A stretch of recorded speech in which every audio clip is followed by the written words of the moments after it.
So again, I'm Clarence. Great afternoon to everybody. I need your energy at this time. Sorry, medyo nakakantok. Bibilisan natin to.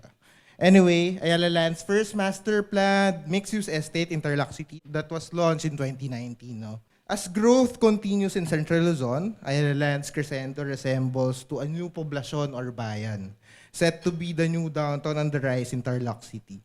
So it will build towards a balanced and fulfilling life through quality living, connecting lives, creating business and work opportunities. So Crescendo is within the heart of Central Luzon and is highly accessible via northern infrastructure and transit corridors, connecting the region's emerging growth centers. No? So it is accessible via land, which is 3 kilometers away from STEX Luisita exit to the east, and about 6 kilometers away from MacArthur Highway, bounded to the west. It is also 40 minutes away from Clark International Airport and about 1.5 hours from Subic Bay Freeport.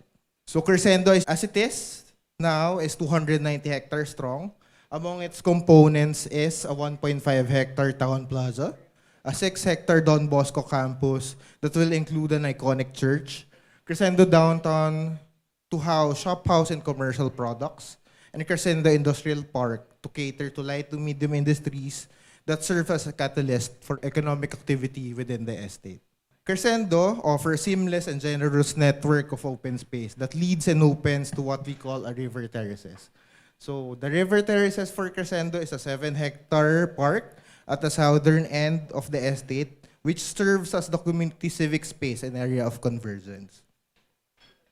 So Crescendo in numbers now, as to date, we already launched 55 hectares to include 3 phases of commercial development, a 32-hectare industrial park, and a 6-hectare partner institution. So at full build, we'll be expecting about 54,000 residents, 5,000 students, and 2,000 workers. So as mentioned earlier, the core of the estate really and our core selling parameters would be the Crescendo Downtown. No? So it is a 47-hectare commercial development with lots ranging from 500 to 2,000 square meters, visible along our 1-kilometer frontage along Luisita Access Road. So since our launch in 2019, I'm happy to announce that as of today, we are 88% sold. Actually, 2 months ago, we're 100% sold. Later, I'll discuss the open prime lots that previously we hold out, but we got clearance to sell it out. No? 88% sold, that's about over 100 lots sold in the span of 3 years, or translates to 3 billion in terms of sales values. No? So with this good take-up over the past 3 years, we'll be launching the new phase, yung phase 3. And I think na-earmark na ni Sir Deo and Jesen, and we'll be discussing it further later on. So this year, we had been busy doing groundbreaking events with our partner locators. We have Mary Mart, McDonald's, and Don Bosco, which is bound to open all this 4th quarter of 2023. No? And this is just to show you an aerial view of the developments. This is taken parang 3 weeks ago. So right here you have at the corner or at the entrance you have the McDonald's store, Mary Mart, and the shop house. And up north would be Don Bosco Senior High School. Zooming in, as mentioned, si Mary Mart will have its full-scale grocery to offer pharmacy and beauty and wellness needs. Si McDonald's will have its first ever green and goods store in Tarlac City. Also, we have completed our model shop house where we locate our sales and estate office and a committed Tarlac City government one-stop shop. So expect that to be up this 4th quarter. Alongside with it would be a DFA passport renewal center. So we have committed about 300 square meters of leasable space to the local government. And right now, we have available leasable space ranging from 70 square meters to 300 square meters ready for fit-out. And lastly, we have Don Bosco Senior High School. It's on the rise and in time for academic year of 2023. That will be followed by their technical vocational educational training program in 2024 and a church by 2025. This is just to show you what is really happening in Crescendo right now. No? So this is our activation plans as of the moment. So, as mentioned, just to situate you, to the east would be Esitex exit, Hacienda exit. Then this is the current local road. It's called Luisita Access Road. To the west would be MacArthur Highway. So just in front of Luisita Access Road, we have developed McDonald's, Mary Mart, and the four shop houses as shown earlier. No? As part of our activation plans is we'll do a promenade and flower farm to host and to be home of the Lights and Sound Show of Crescendo coming this December. No? Alongside with it is to host trade fairs at the shop house units we currently build.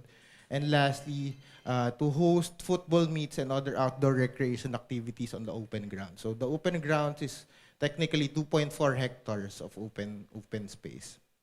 So just to echo, this is a view from the Luisita Access Road showing the developments of Crescendo. So expect this to be up by fourth quarter of this year. So as mentioned kanina, aside from the saleable inventory, just a while ago, actually, few months back, we were discussing this with Sir Deo. No? So at first, we were thinking it was just Ghost Month. So tomorrow will be the end of Ghost Month. So capture on this reopen lots. So if you notice, it's across our activation. No? So the available lots or reopen lots is just across McDonald's, Mary Mart, and the current shop houses. So we opened 1 commercial lot and 5 shop house units. So capitalize on this. This is personally picked by Miss Miandi before. So we haven't really launched this and released to the public. It's just that we don't have inventory, as mentioned kanina, kasi 2 months back, we're 100% sold and we were forced to reopen this. Basta is lang. If I may add, just to share with you, these were the properties that we've been selling that's 100% sold. Block 6A, Block 6B, 2A, 2B. These particular properties, 5 shop house and 1 commercial property, was put on hold by none other than our Miss Miandi prior to our launch of selling Crescendo. Why do we do that? You know that Ayala Land always hold lots that are located on a premium location. So in other words, pag nakita mo yan, 5 lote, even this one, this particular lot, it's just right across the shop house building. This block is right across McDonald's and Mary Mart. So hinold yan nun, but we lobbied it to be open when practically we had no inventory for Crescendo since 2 months back. Now, my concern is, parang hindi nyo nakikita na mas maganda yung mga properties na yun kesa sa ilo-launch naming Phase 3, if you ask me. Phase 3 will be somewhere, di ba dito? Can you point it? This is phase 1, phase 2, phase 3 will be here. Oh, nasa baba na. So, I was imagining that these 5 shop house properties and that lone commercial property by Luisita Access Road, pag-aagawan yan. Pero, looks like the market was timid. Again, if I may share, when Crescendo was launched, year 2020, we introduced the bite-size cuts. Originally, for those who know that Ayala Land Estates was SLMG before, when they release commercial properties, they're usually 2,000 square meters and up. The smallest, 1,500. But as we go farther out of Metro Manila and Tarlac is already in Central Luzon, we introduced the 500 square meter shop house cuts. And it was a phenomenal success. Why did we do that? Because we wanted to promote inclusive growth. What do I mean by inclusive growth? We wanted the local and the regional players in that area to be able to afford and acquire an Ayala Land brand of a commercial property. And it happened. It was realized 50-50, or the mix of our market is 50-50. Half are from the provinces of Nueva Ecija, the Pangasinan, Tarlac. Yun yung mga bumili rin. And the same concept we introduced down south in Lipa. And it's also the same thing. Because if the local and regional investors would believe in our vision, we are confident that they will use the property. They will locate, use it for their type of business. Unlike if it's a Metro Manila investor, they just speculate. They buy one or two, then they flip it 5-10 years down the road.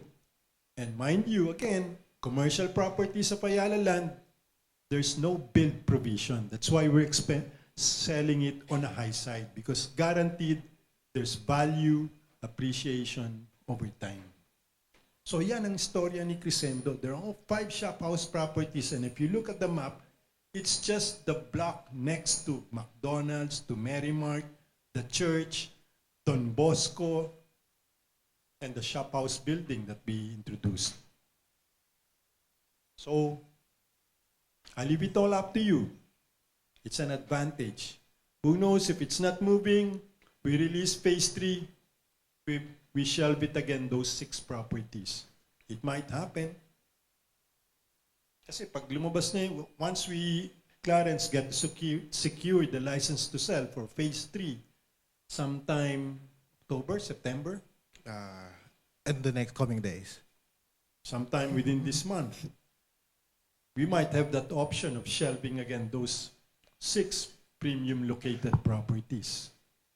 So, kasi walang humihingi sa amin ng sample com sheet for the longest time, for more than a month, on this particular property. So maybe I need to trumpet it.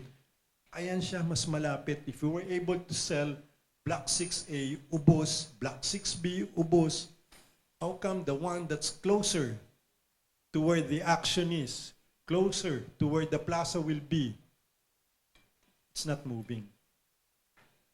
To think that land dev is already in place, and we're now turning over industrial properties this month of September because it's done, and then by October ba tayo sa October, yeah. October for the shop house properties of Block 6A, Block 6B, Block 2B, we will start turning it over as well.